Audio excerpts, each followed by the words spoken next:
Bonjour et bienvenue à cette présentation du module Audit de TQM Performance. Pour avoir un compte gratuit sur ce module, vous n'avez qu'à rentrer cette adresse dans votre PC.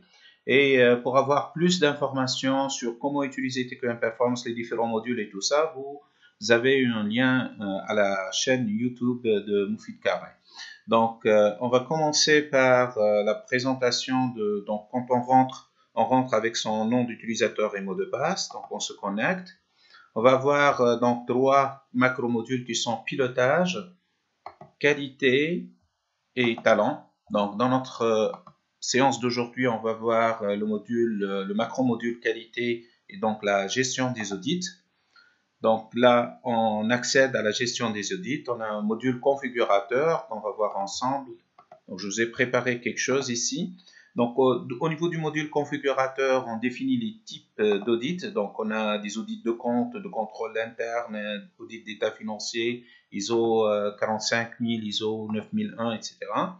Les activités par défaut. Donc, ici, on va retrouver toutes les activités de l'entreprise. Donc, ici, au niveau des processus, par exemple, processus gestion des ressources humaines et de l'information, on peut avoir 10 activités, l'activité formation, recrutement, intégration, etc. Et pour chacune des activités, on peut définir les critères selon lesquels on va mesurer ou auditer le processus ou l'activité en question. Ici, on va auditer les budgets, les délais et le respect des normes législatives. Donc, là, c'est le paramétrage, donc les activités par défaut. Les auditeurs internes, donc ici, on peut ajouter les auditeurs et voir un peu l'historique des auditeurs. Les auditeurs externes, donc c'est la même chose. Donc ici, on a deux auditeurs externes. On peut gérer les grades. Donc au niveau, ça pourrait être des auditeurs, ça pourrait être des responsables, etc. La gravité des écarts, donc c'est là où on définit trois niveaux de gravité. Ça pourrait être plus. Les critères d'évaluation, donc ici on a défini trois critères qui sont le respect des engagements et normes, le respect des budgets préconisés, le respect des délais, etc. Les questions, donc on peut créer des questions et pour chaque question, on peut définir la question, puis définir qui sont les processus qui peuvent être concernés par cette question. Initialement, on aurait les processus à gauche, les processus sélectionnés à droite. On peut sélectionner un ou plusieurs processus sur lesquels s'applique cette question. Donc, on peut avoir un seul processus, comme ça peut être plusieurs processus concernés par la même question. Donc, on va donc juste mettre ici plus et on va mettre tous les processus. Donc là, on va aller vers le référencement des rapports. Donc, que ce soit un rapport ou un plan d'audit ou des questions, donc on peut créer des références pour qu'on puisse chercher plus rapidement. En fonction aussi de la révision, les rapports et les questions et les plans d'audit qu'on a déjà réalisés. Très bien. Donc, on va commencer par ajouter audit. Donc, si on ajoute audit, il nous donne un formulaire qu'on commence à renseigner. Donc là, on va aller donc directement vers un audit existant qu'on a commencé à faire pour gagner un peu de temps. Donc là, cet audit, donc, on l'a renseigné, on a donné un titre, une description générale, on a sélectionné un processus qui est le processus GRH. Et la date prévue, on lui a donné une date prévue et une heure prévue de démarrage. Donc, initialement, le rapport d'audit, il est vide. Donc, il n'y a pas d'informations là-dedans. Il est provisoire. Mais il est prêt pour accueillir tous les éléments d'entrée qu'on va rentrer au niveau de l'audit.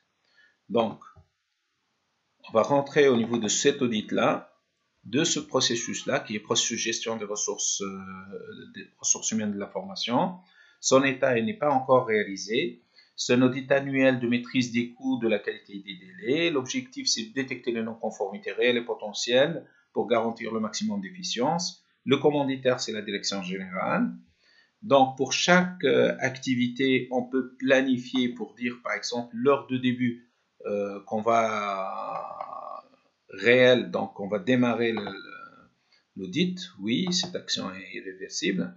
Donc, le module formation, donc supposons qu'on commence à 14 heures et on va finir à 16 heures. Donc, pour chacune de ces activités-là, on va ajouter des questions. Donc ici, si on a des questions, une liste de questions qui sont prédéfinies, on peut les utiliser. Et donc la liste des questions, on peut les avoir ici. Donc on va commencer par la liste des points forts. Donc on va ajouter un point fort. Donc on décrit le point fort, on l'attache à un critère et on met du commentaire. Donc bien sûr, là, ça va générer automatiquement une liste de points forts.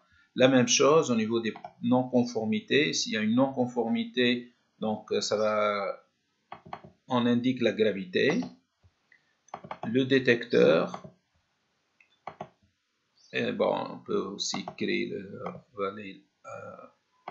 aux critères, par rapport à quel critère, par exemple ici budget. Donc là, on va voir juste le rapport, de quoi il va avoir. Donc là, les remarques générales, l'objectif de l'audit, les points forts, les écarts, on va voir tout à l'heure les recommandations, les conclusions.